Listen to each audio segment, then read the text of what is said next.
Hello, hello, beloveds, and happy Thursday. I am so grateful to tune in and turn on with you and share a little bit of insight. So, one of the things I wanted to share is how are you doing after this super full moon we just had? Hey, Shar, thanks so much for tuning in, beloved.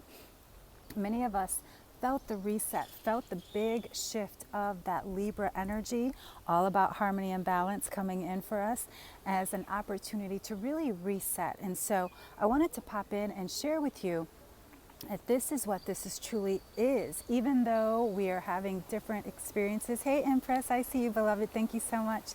Many of us are having all these different experiences, being inside and having to reshuffle and reshift and reset our entire lives. But how are we handling it? Are we accepting it or are we denying it? And how we learn to truly accept what's happening is by recognizing and allowing our feelings. Most of us do not realize that we deny our feelings. We resist our feelings because we've been conditioned in fear.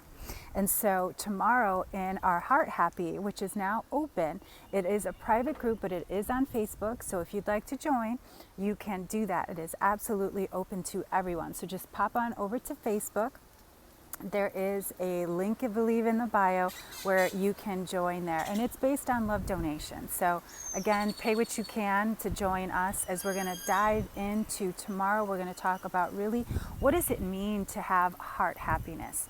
And our theme for the month is acceptance. And so most of us now are really coming face to face with, yes, Heart Happy on Facebook. And it is an open community for spiritual practice, for spiritual principle, and for prayer. You know I love to pray. And so, this time is for us to really look at our conditioned fears. Many of us don't recognize that we have conditioned fears. And these fears, it's just like everybody's afraid of, let's say, the police, right? I remember growing up as a young girl, everybody, when the police came, it was serious, right? And so there's this conditioned fear. And I'm not saying that. I have police friends too. Hello, beloved in Marbella. I love you too. I miss my friends in Marbella, Spain. And so, we always had this conditioned fear, just like we have a conditioned fear of authority. And so right now, what we're experiencing is this conditioned fear around finances, around restriction.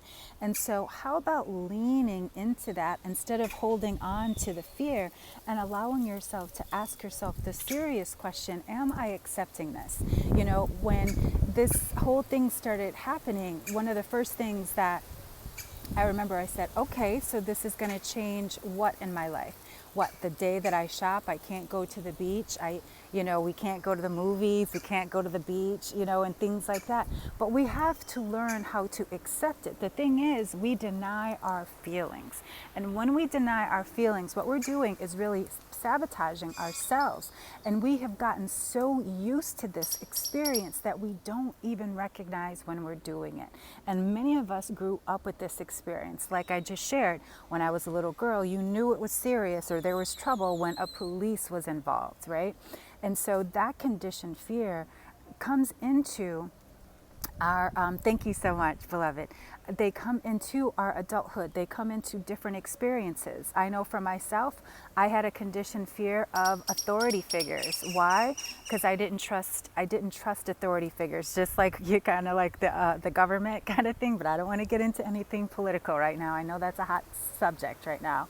But I want to share with you that conditioned fear. And many of us, it's conditioned, it's inherited. It's very similar to the experience of, even racism is a conditioned fear. That, racism is not, you're not born racist, it is taught. And so each of these things are conditioned fears. So how do we deal with our conditioned fears? What we have to do, first of all, is look at them. And many of us, we do not want to go into those dark places. But guess what?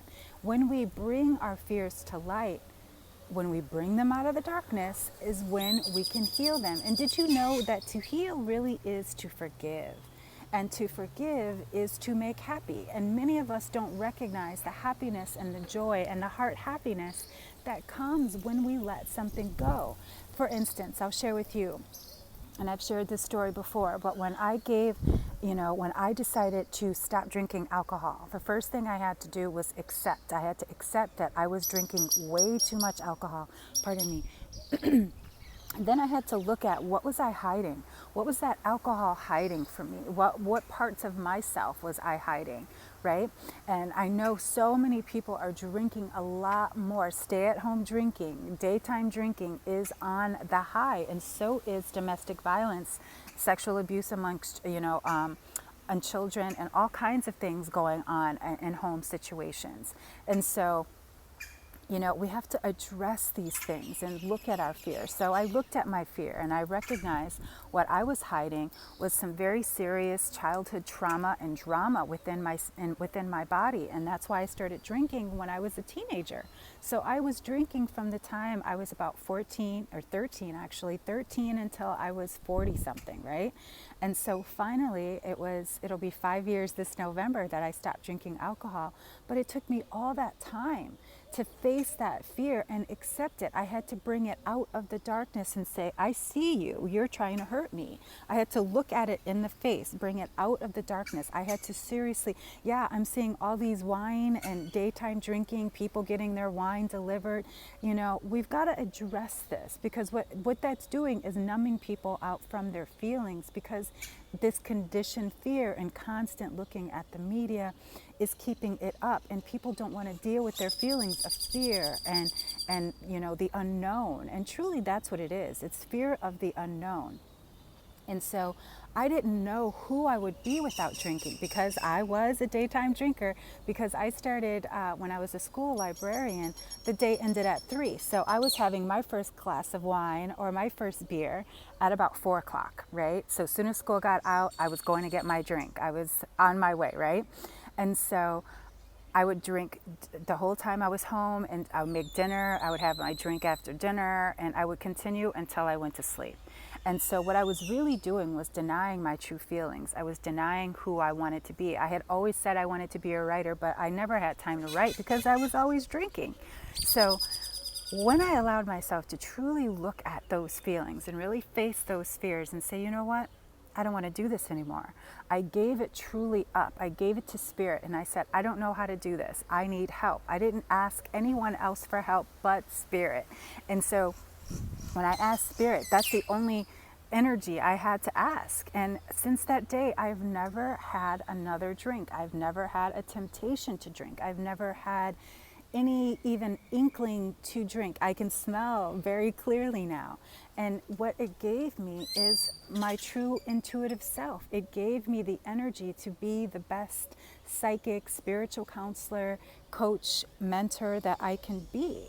And so on the other side of my fear was my greatest blessing, was my greatest gift. And so we've got to be able to look at our conditioned fears instead of betraying ourselves, because I spent years betraying myself. And so tomorrow in Heart Happy, again, it is donation based. No one is turned away. So pay what you can and join us and get your heart happy. Look at what makes your heart happy. Many of us don't even know what makes our heart happy, because we deny ourselves, we betray ourselves, and we don't speak our truth to ourselves. So who's in with me tomorrow? Who's ready to get their heart happy?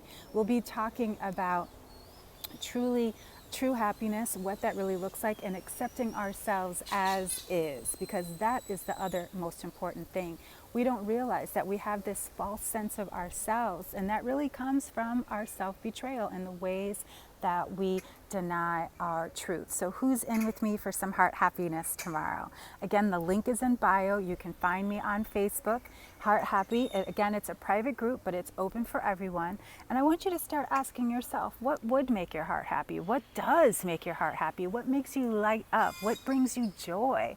And where does your joy come from? Because do you know that joy heals sorrow, joy heals despair. And so I invite you personally to join me tomorrow at 11 a.m. Central Standard. Again, the link is in bio. And if we're friends on Facebook, you can find it easier. So I send you so much love and light. And let's take it to prayer, because you know I love to pray. So just take a moment, close your eyes. Knowing that we are one. We are one with Mother Nature. We are one with each other. We are one with Mother Earth. And as we allow ourselves to just be open and receptive and accepting of ourselves, we absolutely know this for ourselves and everyone around us. So I bless our minds, our bodies, our spirits. I bless our homes, our dwelling spaces. I bless our food, our modes of transportation. I bless the drinks we drink. And as I bless each and every one of us, I bless every man, woman, and child, every tree and every sea, every animal and every insect. How grateful I am to be of service, to support, to serve, share, and shine. I send you so much love and light from my heart to yours. And let's get heart happy. Until next time, peace and blessings.